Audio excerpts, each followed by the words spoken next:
C'est vrai qu'on est bien sur le tapis de Rosie. Hein? Ah, elle est rentrée. Attends, j'ai besoin de toi pour ma transition. Transition boucle. Attends. Et voilà, je vous présente ce que j'appelle la Lutas Transition. Désolé, je te laisse. Merci pour ta collaboration. Allez, tu peux aller retrouver ta maîtresse, ta préférée. Non, c'est pas vrai, hein, je rigole. Hein, Lucas, c'est pas vrai. Lucas. Salut tout le monde et bienvenue à nouveau sur ma chaîne YouTube. Aujourd'hui, on se retrouve pour une nouvelle vidéo grâce à laquelle vous allez pouvoir me suivre tout au long d'une séance photo inédite avec une nouvelle modèle. Je n'ai encore rien publié sur les réseaux sociaux jusqu'ici, alors que le résultat est déjà prêt depuis un certain temps. Du coup, vous allez pouvoir découvrir le résultat en même temps que mon process lors d'une séance photo portrait. Avant de commencer, suite à ma première vidéo d'introduction, j'ai eu beaucoup de retours, que ce soit en face à face, en privé ou sur les réseaux sociaux. Des retours très positifs et parfois très détaillés et ça fait plaisir, et aussi des encouragements de la part de proches, de moins proches ou de personnes éloignées par la continuité de la vie. Donc je tiens à dire un grand merci à toutes ces personnes.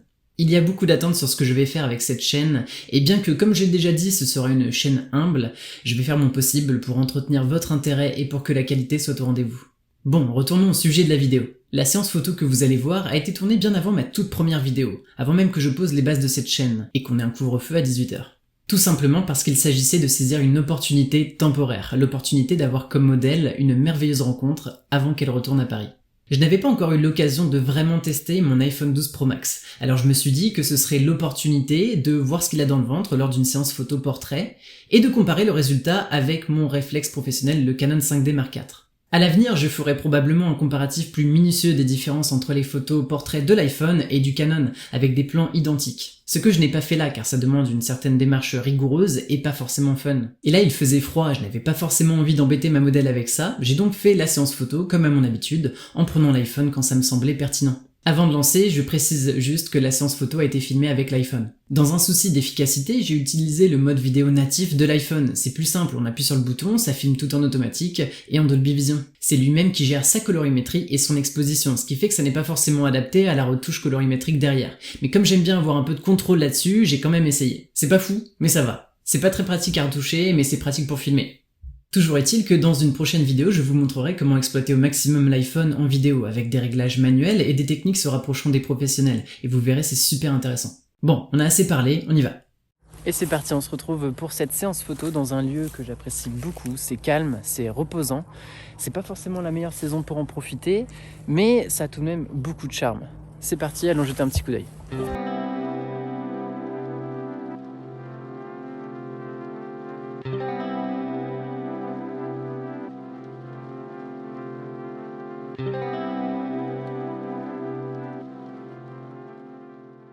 Je suis venu en compagnie de deux personnes exceptionnelles. La première, ma fidèle assistante, ma modèle du quotidien, Rosie, alias Rosita pour les intimes.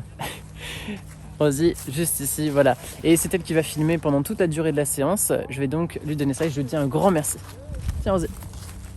Et la deuxième personne, notre vedette du jour, elle est exceptionnelle en effet, de par son extrême gentillesse, sa beauté indéniable, mais aussi sa capacité d'adaptation hors du commun. Je vous présente Soyeon. Alors Soyeon, tenez-vous bien, elle est coréenne, elle n'a commencé à apprendre le français que depuis son emménagement en France à Paris il y a 2 ans et malgré ça elle me comprend super bien. Moi, sachant que même pour les Français c'est pas toujours évident de me suivre, donc pour ça je dis un grand bravo. Bon alors Soyeon, si j'ai bien compris c'est la première fois que tu fais une séance photo, c'est bien ça? Oui. Ok, et comment tu le sens par rapport à ça? T'es plutôt à l'aise ou t'as un peu d'appréhension? Je dirais plutôt que je m'amuse bien avec mon super programme qui me met à l'aise. Ah, ça c'est cool. Bon, en tout cas, moi j'ai totalement confiance en toi. Ça me semble être une évidence qu'elle va gérer. Alors oui, en effet, j'ai contacté Soyeon pour la première fois il y a quelques semaines en lui proposant de participer à ce projet de séance photo filmée. Elle a très gentiment accepté de me faire confiance, alors même qu'elle n'avait aucune expérience dans ce domaine. Donc on va y aller doucement, de manière posée. Je vais l'accompagner et la guider du mieux que je peux. Et puis on va voir ce qu'on peut faire. Si c'est bien, tant mieux, et sinon on aura passé un bon moment, et ça c'est le principal. Bon, j'ai sorti les mitaines parce qu'il fait froid, on est à 4 degrés, et qui dit froid dit qu'il faut adapter la séance photo. C'est pourquoi on ne pourra pas se permettre de changer de tenue. Donc à l'avance, parmi toute la panoplie de tenues de Sooyeon, j'en ai choisi une seule, une jolie robe qui me paraissait pertinente dans cet environnement naturel qu'on a ici. Et afin de varier un peu les rendus, on changera uniquement des petits détails comme l'écharpe, le bonnet, la veste, etc. Allez, c'est parti! Pour donner un peu plus de sens à ce que vous allez voir, je marche souvent par étapes. Je commence par mettre mon modèle dans un endroit qui m'interpelle, et je fais une photo avec un semblant de pose, juste pour voir si le rendu général et le décor me plaisent. Comme je le dis souvent, en portrait, un décor qui va être beau à l'œil nu ne le sera pas forcément en photo, et inversement, ce qui n'est pas particulièrement beau en vrai peut rendre vraiment bien en arrière-plan de portrait. Là par exemple, on a cette sorte de broussaille derrière, ça n'est pas forcément beau à l'œil nu, mais vous le verrez, en arrière-plan de portrait ça rend très bien. Une fois que j'ai trouvé l'emplacement, le modèle enfile sa tenue et je vais commencer à le diriger. Pour ma part, je ne mitraille pas, je fais 1 ou 2 photos et j'ajuste la pose du modèle et mes réglages si besoin. Et je recommence jusqu'à ce que ce soit bon. En quelque sorte, je construis ma photo, un peu comme un tableau, en faisant attention aux moindres détails. Bien évidemment, il y en a toujours qui peuvent m'échapper, mais il s'agit surtout de faire le maximum pour s'économiser du temps au post-traitement ou éviter la frustration d'avoir quelque chose d'irrattrapable. Et quand c'est bon par contre, j'en fais une dizaine pour avoir de la marge et éviter des imprévus comme les yeux fermés.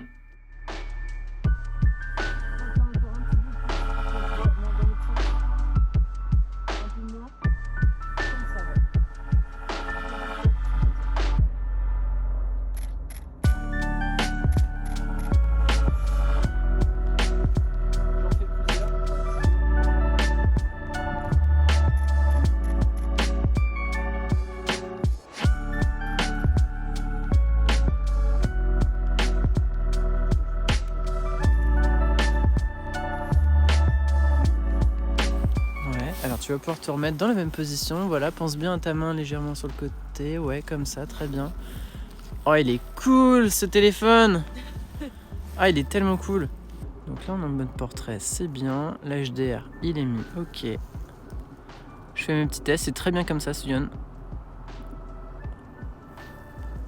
On va voir ce que ça donne, ok, bon, on va refaire les yeux ouverts, mais par contre on est pas mal. Alors mets la tête légèrement plus basse, mais pas... Ouais, juste un tout petit peu, très bien. Les yeux bien dans l'air, ok, cool. Très bien, attention, c'est parti. Oh, comme ça aussi, c'est cool. Ta main légèrement plus haute. Ouais, cool. Ok, c'est bon, tu peux relâcher. On va voir ce que ça donne. Oh, c'est bien. Et c'est un téléphone. C'est fou quand même.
Comme ça, c'est parfait, tu bouges pas. 3, 2, 1. Yes. Je vais tester d'autres plans, parce qu'on peut en profiter. Comme ça, voilà, avec le décor. Peut-être l'autre décor. Ah ouais, là c'est joli. Ok, là tu peux tourner ta tête seulement vers moi, un peu plus vers moi encore. Ok. Pivote ton corps, lui, un peu plus là-bas. Non, l'autre côté. Ouais, très bien. Qu'est-ce qu'il y a? Mais oui, il fait beaucoup de bruit, c'est une blague. Lève-la légèrement en hauteur seulement. Ok, très bien. Attention, 3, 2, 1. Très bien. On va voir ce que ça donne. Bon, il faudra recolorer un peu. Moi, je recadre aussi. Ah, mais je suis en pied, pourquoi j'ai mal cadré comme ça? Ouais, mais après, ça va m'enlever un peu de... Mais sinon, on est bien. Hein. Ah, on est bien. Ouais, si, on est bien. C'est dommage de couper. Je veux bien la refaire, juste vite fait, très très vite fait, après on va se promener. Relâche bien tes épaules. Ouais. Qu'est-ce qu'on pourrait ajouter là? Tourne-toi de ce côté-là. Encore un peu plus. Voilà, regarde-moi bien. Ouais, très bien. C'est parfait comme ça. Ouais, là, ça c'est cool. Ok, ça c'est bien. Très bien. Le petit sourire, c'est parfait. Nickel. Attention, 3, 2, 1. J'en fais plusieurs au cas où. Yes. Et là, normalement, on est bien. Oh, on est bien, on est bien. Ah ouais, si, celle-là, elle est chouette. Ah ouais. Hein? C'est mieux que ça. C'est un téléphone, Sou. C'est un téléphone qui fait ça. Ah, c'est génial.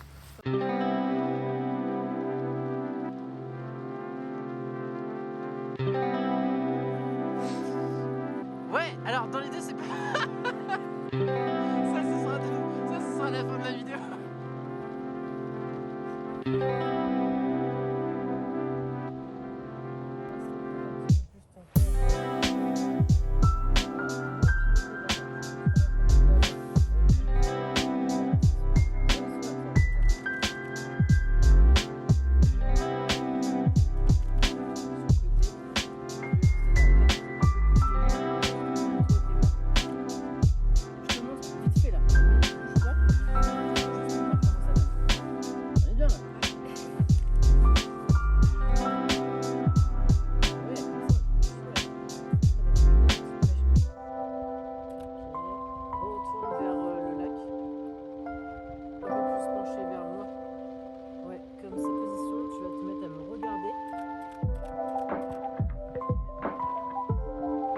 Bon, c'est la fin de la séance, il commence à faire sombre, donc on va rentrer chez nous.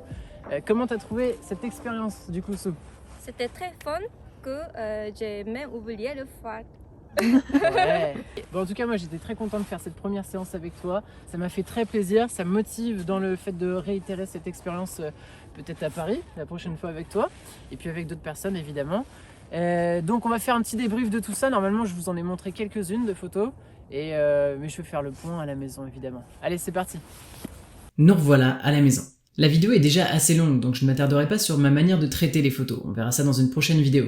Là, j'aimerais juste faire un petit point sur le résultat et puis vous montrer quelques before and after, hein, les avant-après. Personnellement, j'ai toujours adoré regarder ça. Je trouve magique ce qu'on peut faire avec les lumières et les couleurs. Mais avant, je tiens à nouveau à remercier grandement Soo-yeon.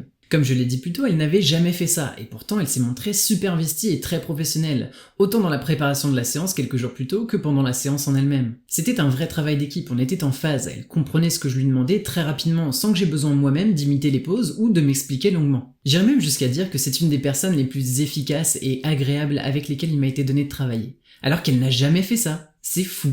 Donc merci encore Sou. Je n'ai malheureusement pas de lien à donner vers ses réseaux sociaux, mais si ça doit arriver, je mettrai à jour la description de la vidéo bien entendu. Pour revenir au résultat, on peut conclure que l'iPhone 12 Pro Max est indéniablement un très bon photophone, mais pas parfait non plus. Pour commencer avec le négatif, pas du grand négatif, mais plutôt des moins qui doivent être mis en perspective, je lui reproche plusieurs choses. Déjà, la gestion du flou d'arrière-plan du mode portrait. Je vous expliquerai le fonctionnement dans une prochaine vidéo. Car il faut bien comprendre que ça n'est pas du vrai flou comme sur un réflexe, c'est du flou généré par des algorithmes complexes. Et on peut voir que lorsque l'arrière-plan est très chargé, ici en branche et en feuillage, l'iPhone a parfois un peu de mal à détourer le sujet, et on a des sortes d'artefacts mi-flou-minette si vous regardez proche de la main. Il suffit de changer légèrement le plan pour mettre la main devant le chapeau et ça disparaît.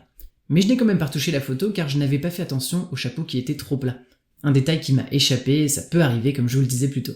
Je lui reproche également ces 12 millions de pixels, suffisant pour les réseaux sociaux mais un peu faiblard quand on a l'habitude de travailler sur du 30. Après, je pense que ça s'explique par des objectifs de rapidité de calcul de la part d'Apple. Nous, quand on appuie sur le bouton, ça fait une photo super rapidement, et il ne semble n'y avoir rien de plus simple au monde. Mais pendant cette fraction de seconde, le téléphone fait des milliers de calculs afin de nous rendre une photo propre, avec du flou généré et une colorimétrie fidèle. Et plus Apple ajouterait des pixels, plus ce serait l'usine à gaz là-dedans. Je pense que c'est pour ça que même chez Samsung, on ne dépasse pas non plus les 12 millions de pixels en mode portrait. Et puis on peut également reprocher le fait que le format RAW, autrement dit un format non compressé permettant énormément plus de marge en retouche, a été ajouté partout, sauf sur le mode portrait, celui qui nous permet d'avoir ce rendu réflexe, et c'est finalement le mode sur lequel j'en ai vraiment besoin, c'est quand même bête. Mais une fois tout ça mis de côté, il faut quand même avouer que ça a de la gueule. Je trouve ça tellement génial de pouvoir faire des portraits si propres avec un téléphone que j'ai toujours sur moi. De pouvoir immortaliser des événements de ma vie quotidienne si proprement et même artistiquement sans avoir un sac de 10 kilos constamment sur le dos. Je me rappelle encore de mon premier smartphone qui avait 2 millions de pixels. Alors oui, évidemment, on n'a pas la subtilité ni la douceur d'un bon réflexe avec une bonne optique, mais on s'en rapproche de manière impressionnante et excitante. Regardez, là c'est le Canon, et là c'est l'iPhone. Là encore le Canon, et là encore l'iPhone. C'est fou.